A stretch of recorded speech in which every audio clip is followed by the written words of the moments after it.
Hello అండి, hi అండి అందరికీ. ఇప్పుడు మనం బోట్ నెక్ బ్లౌజ్ స్టిచ్చింగ్ చేద్దామండి. ఓ సిస్టర్ అడిగారు కదా స్టిచ్చింగ్ వీడియో కూడా పెట్టండి అని. ఓకేనా అండి. ఇప్పుడు మనం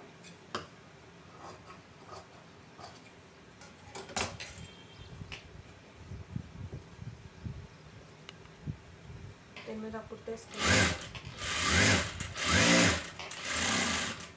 కదలకుండా ఉంటుంది. ఇలా పెట్టేసుకొని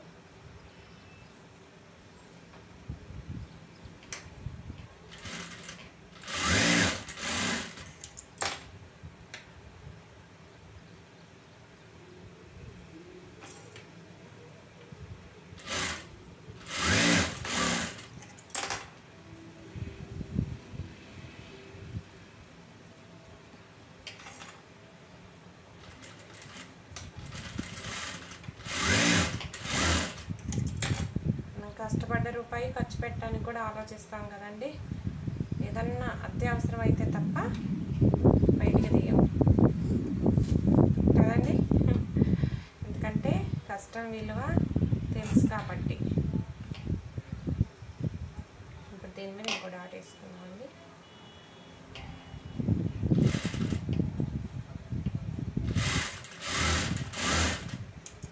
పెట్టేసుకొని ఏదైతే ఇక్కడ కొంచెం ఎక్స్ట్రా ఉందో దాన్ని లైట్గా కట్ చేసుకుందాం.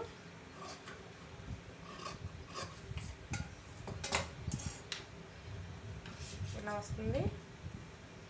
ఫ్రంట్ షేప్ కూడా మంచిగా నీట్గా వస్తుంది అన్నమాట.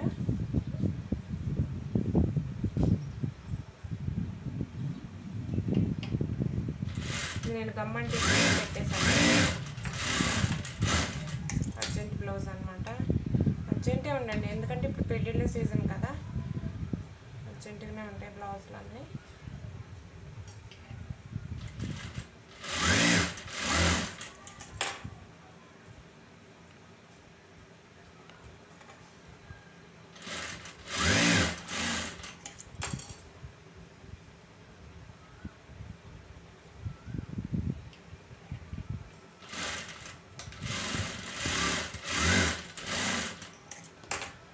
సైజ్ బ్లౌజ్ అండి, అయితే చిన్నగా కనిపిస్తుంది.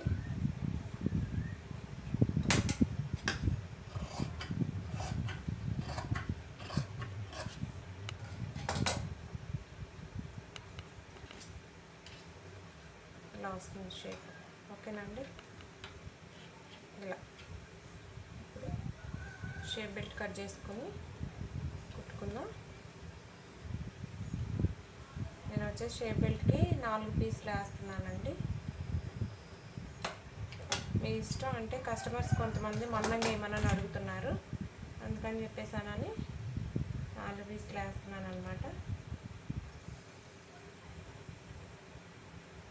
లైనింగ్ 2 పీసులు, పైన క్లాత్,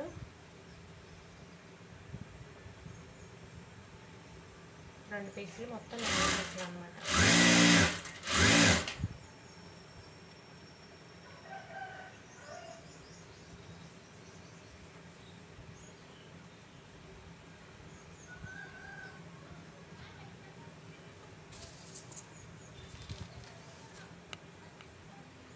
ఇది క్రాస్ బెల్ట్, షేప్ బెల్ట్ వేసుకునేటప్పుడే చూసి వేసుకోండి. రెండు ఒక సైడ్కి వచ్చేలా కాకుండా ఇట్లా.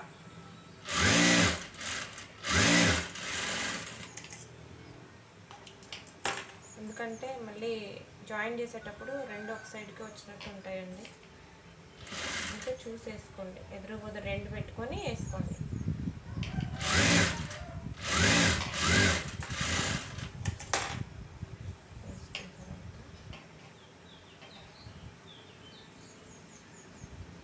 ఇట్లా ఉంటుంది కదా, దీన్ని ఏదైతే ఎక్స్ట్రా క్లాత్ ఉందో ఇట్లా కట్ చేసుకొని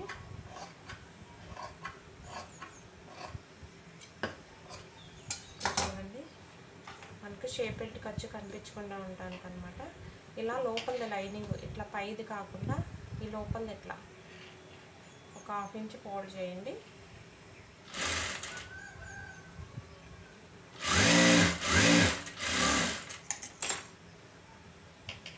దీని మీద కదలకుండా కుట్రానివ్వండి.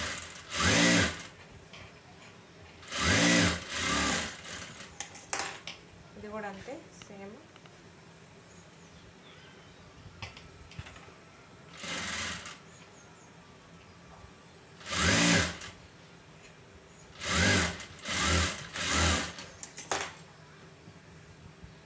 అందరూ తల్లిదండ్రులు పిల్లలకి సపోర్ట్ చేస్తారు కదండి. నాకు మా పిల్లలు బాగా సపోర్ట్ చేస్తారు. ఏదైనా సరే తెలియదు అంటే దాన్ని చక్కగా చెప్తూ ఉంటారు. ఛానల్ రన్ చేయడానికి కారణం కూడా మా పిల్లలేనండి. ఇద్దరు బాగా సపోర్ట్ చేస్తారు నాకు. అటువంటి పిల్లలు ఉండటం కూడా చాలా సంతోషం కదా. ఇలా పెట్టుకున్న తర్వాత ఇప్పుడు ఇది పై వైపున ఉంది కదా, ఇది ఏదైతే ఉందో దీన్ని ఇలా పెట్టేసుకొని ఇలా కొట్టేసుకోండి. ఫస్ట్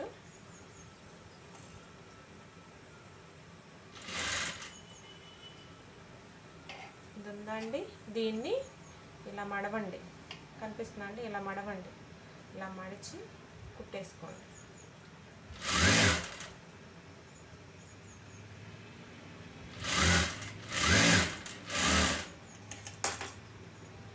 ఇప్పుడు ఇది ఇలా ఉంది కదా, దీనిపైన లోపల మనం లైనింగ్ మడతేసి పెట్టుకున్నాం కదా, దాన్ని ఇలా రానియండి. దీనిపైన ఇలా రానిచ్చేసేయండి.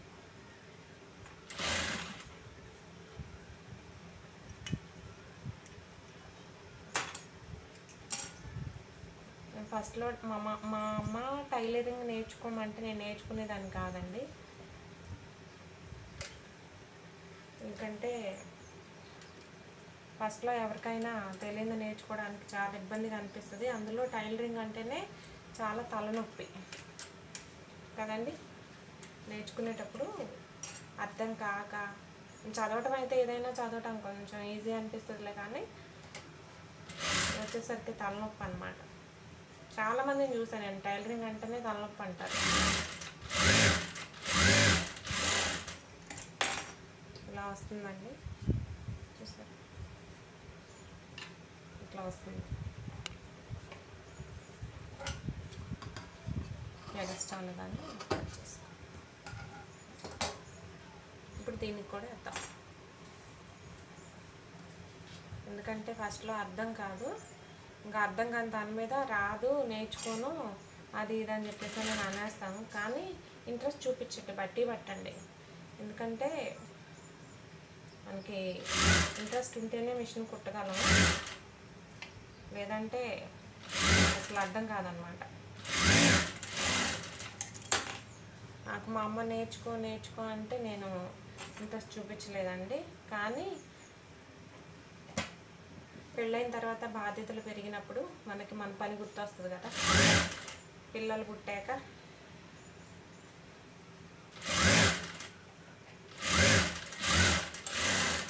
అలా మన బాధ్యతలు మనకి తెలియజేసినప్పుడు మనం కష్టపడాలి అనేటువంటి ఒక ఆలోచన వస్తుంది కదండి. అప్పటి వాటికి తల్లిదండ్రులు మనకి మంచిగా అన్నీ చూసుకుంటారు కాబట్టి మనకు అప్పటి వాటికి ఏం తెలియదు. కాకపోతే ఏంటంటే వాళ్ళు చూస్తున్నారు కదా, వాళ్ళు పెడుతున్నారు కదా అనే ఆలోచనతో ఉంటాము.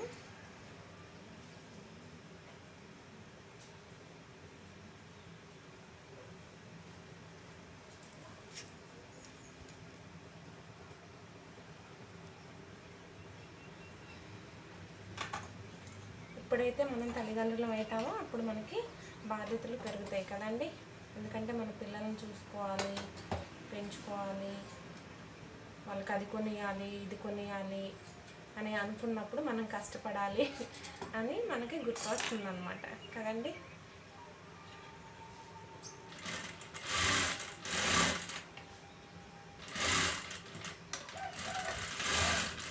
అప్పుడు మనకి బరువు బాధ్యతలు మీద పడతాయి అన్నమాట.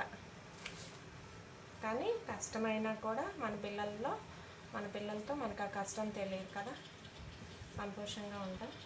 ఇప్పుడు మనం మిక్సీ పట్టి వేద్దామండి. చూసారా, దీనికి మిక్సీ పట్టి వేసేయండి లెఫ్ట్ సైడ్ అన్నమాట. మాకిల్లు అయితే ఇలానే చేస్తామండి. కొంతమంది అయితే లెఫ్ట్ సైడ్న కాజా పట్టి వేస్తారు, రైట్ సైడ్న ఉక్సులు పట్టి వేస్తారు. నేను చాలామందికి అట్లా చూసా, అంటే కొన్ని సైడ్స్ వేరే వేరే సైడ్స్ అన్నమాట.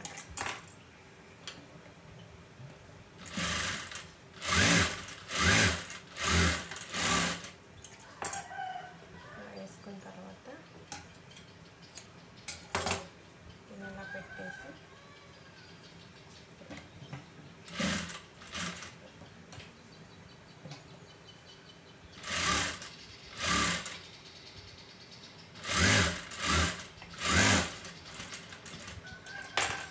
ఇలా పెట్టేసుకోండి, అయిపోతుంది. కాజా పట్టి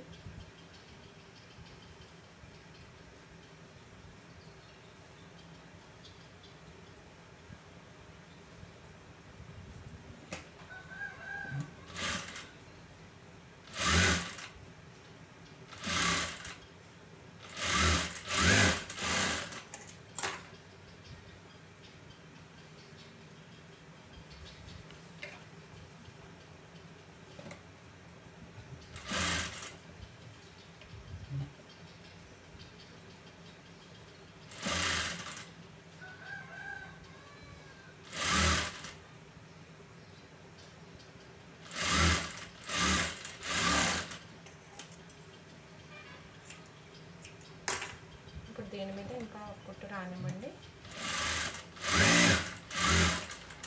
కాజా పట్టి కూడా కొంతమంది పెద్దది వేస్తే పెద్దది వద్దంటారండి, చిన్నదేమంటారు. కొంతమంది పెద్దది కావాలంటారు. అలా కొన్ని కొన్ని కూడా వాళ్ళ ఒపీనియన్కి తగ్గట్టు ఉంటాయండి కొన్ని బ్లౌజులు. ఓకేనండి, ఇది అయిపోయింది. ఇప్పుడు మనం బ్యాక్ పార్ట్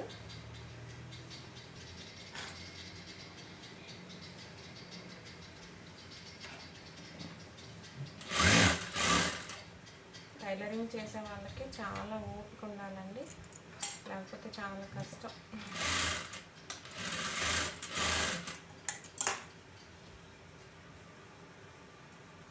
అందరూ నేర్చుకోవాలనుకుంటారు కానీ కొందరే సక్సెస్ అవుతారు.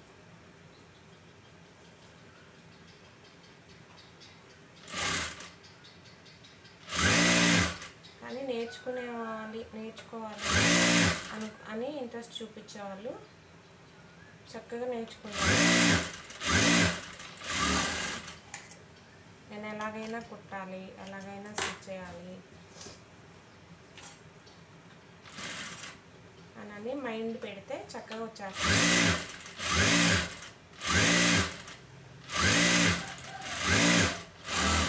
టైలరింగ్ లేదా చక్కగా ఇంట్లో కూర్చొని కుట్టుకోవచ్చు అని చెప్పేసి అని అనుకుంటారు. కానీ టైలరింగ్ వల్ల లాభాలు ఉన్నాయి, నష్టాలు ఉన్నాయి.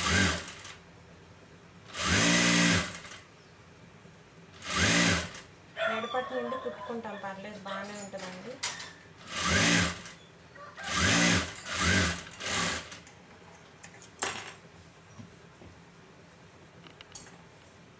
ఇప్పుడు ఇలా పెట్టేసుకొని ఏదైతే ఉందో జాయిన్ చేసేసుకున్నాం.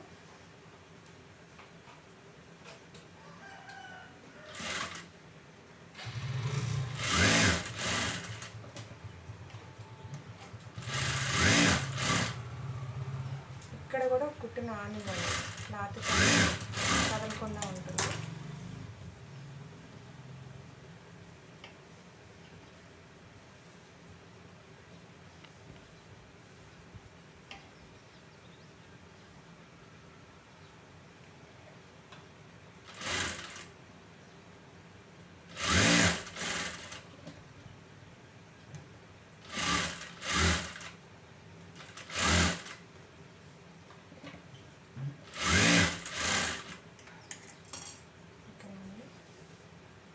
ఇప్పుడు మనం దీనికి పైపింగ్ వేసుకున్నామండి. ఇట్లా క్లాత్ తీసుకోండి, నాకైతే దీనికి ముక్కలు పడ్డాయి పైపింగ్కి. దీన్ని ఇలా ఫోల్డ్ చేసుకోండి. పైపింగ్ క్లాత్కి జాయింట్స్ ఎక్కువ పడ్డాయి.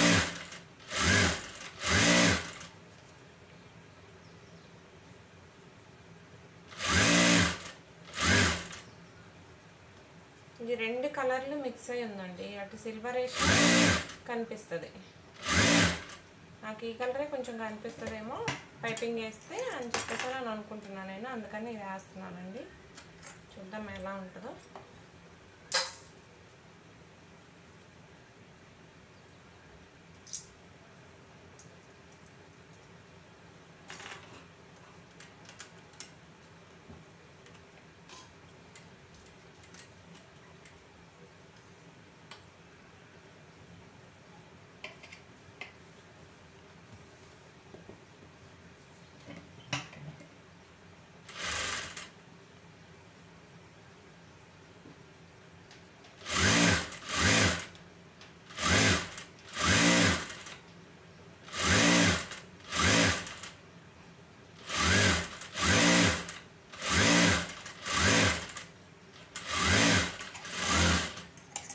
పెట్టేసుకొని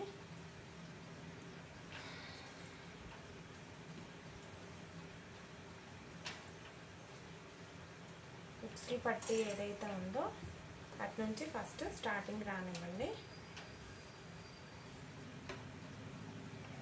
పెట్టేసుకొని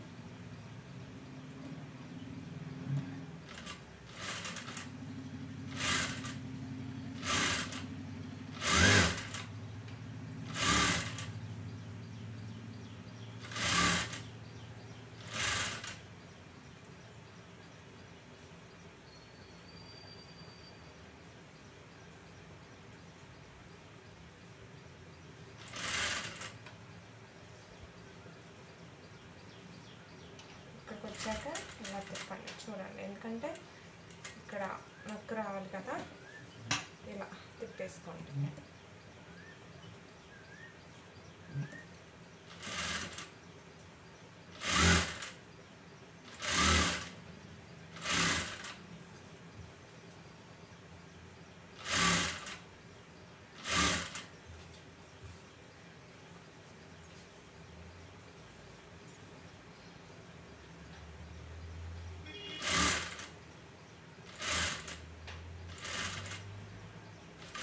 ఒకటి రెండు బ్లౌజులు కుట్టిన తర్వాత మనకు తెలిసిపోతుందండి, ఒక ఐడియా అనేది వస్తుంది అన్నమాట.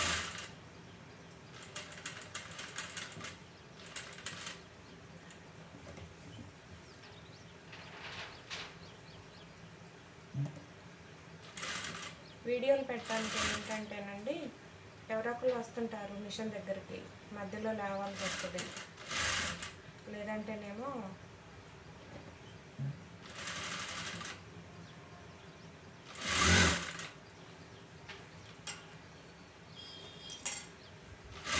ఏదన్నా స్టిచ్ చేయాలంటే గబుక్కుమని గబగబా స్టిచ్ చేసుకుంటాం కదా, వీడియో తీయాలంటే ప్రత్యేకంగా కొంచెం టైం తీసుకొని చేసుకోవాలి. దాన్ని బట్టి నేను మీకు స్టిచ్చింగ్ వీడియోలు పెట్టలేకపోతున్నానండి, కానీ ట్రై చేస్తా పెట్టడానికి. కొన్ని పెట్టానండి చూడండి స్టిచ్చింగ్ వీడియోస్ కూడా. ఇలా కొంచెం కట్ పెట్టుకోండి, మంచిగా రౌండ్ వస్తుంది అన్నమాట.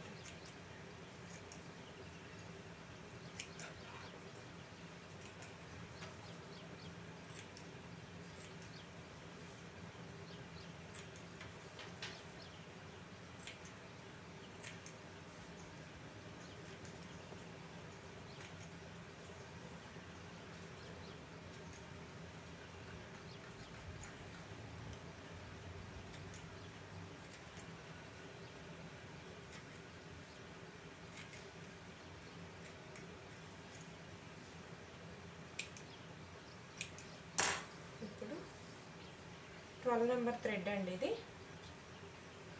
12 నెంబర్ థ్రెడ్ అనమాట.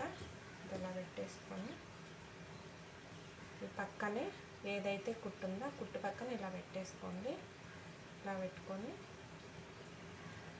ఇట్లా మడవండి, ఓకేనండి. ఇట్లా ఇది కూడా కనిపించట్లేదండి పైపింగ్ సరిగ్గా, క్లాత్ వేస్తున్నా